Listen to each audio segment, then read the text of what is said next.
Assalamualaikum warahmatullahi wabarakatuh. Perkenalkan, nama saya Muhammad Rizky Firdaus. Saya dari Prodi Informatika kelas A.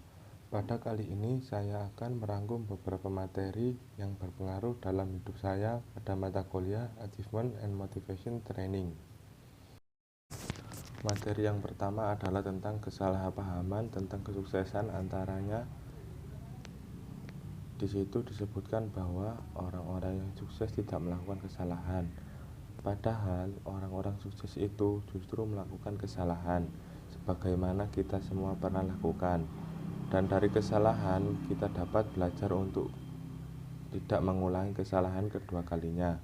Dan dari kesalahan kita dapat tahu siapa diri kita sesungguhnya. Berikutnya, beberapa orang tidak bisa sukses karena latar belakang, pendidikan, dan lain-lain. Padahal setiap orang bisa meraih keberhasilan. Ini hanya bagaimana mereka menginginkannya, kemudian melakukan sesuatu untuk mencapainya. Selanjutnya disebutkan juga bahwa jika Anda selalu meminta bantuan, Anda tidak bisa sukses. Padahal sukses jarang sekali terjadi di saat-saat vakum. Justru dengan mengakui dan menghargai bantuan orang lain dapat membantu keberhasilan Anda. Dan sesungguhnya ada banyak sekali orang semacam itu. Dan dari sini saya menyadari bahwa pentingnya bersosialisasi. Materi selanjutnya adalah tentang mental blocking dan cara mengatasinya.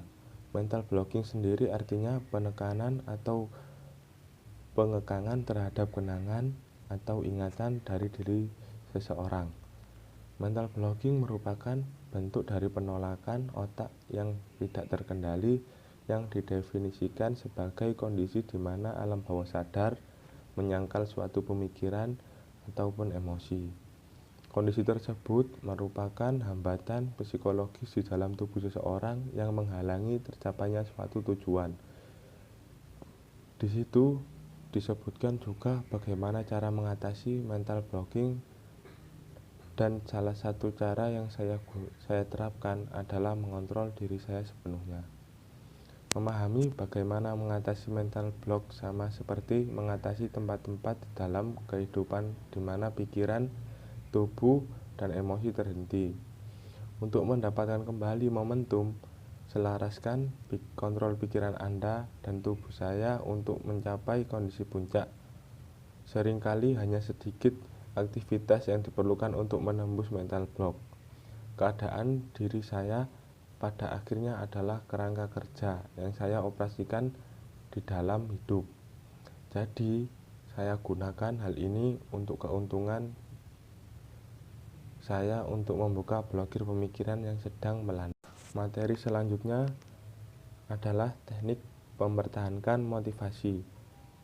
Di situ dijelaskan bahwa hidup Anda adalah kendali Anda sepenuhnya. Itulah yang memupuk diri Anda.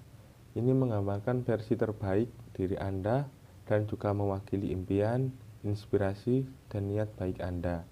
Ini membuat saya fokus dengan pilihan yang saya buat, tidak goyah dengan tekanan ataupun pengaruh dari orang lain, dan memperjelas jalan saya untuk memperlakukan dengan baik. Berikutnya, teori penguatan.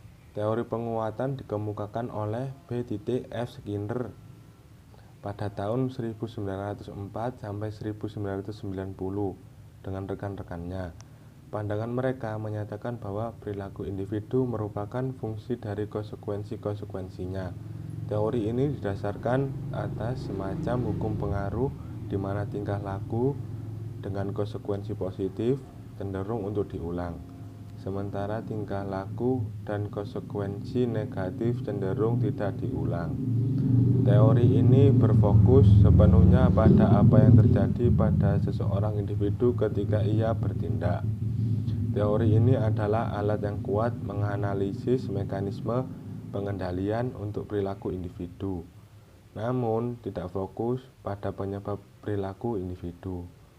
Menurut Skinner, lingkungan eksternal organisasi harus dirancang secara efektif dan positif sehingga dapat memotivasi karyawan. Model penguatan Skinner adalah interval dan rasio. Sekian dari saya, kurang lebihnya saya mohon maaf. Wassalamualaikum warahmatullahi wabarakatuh.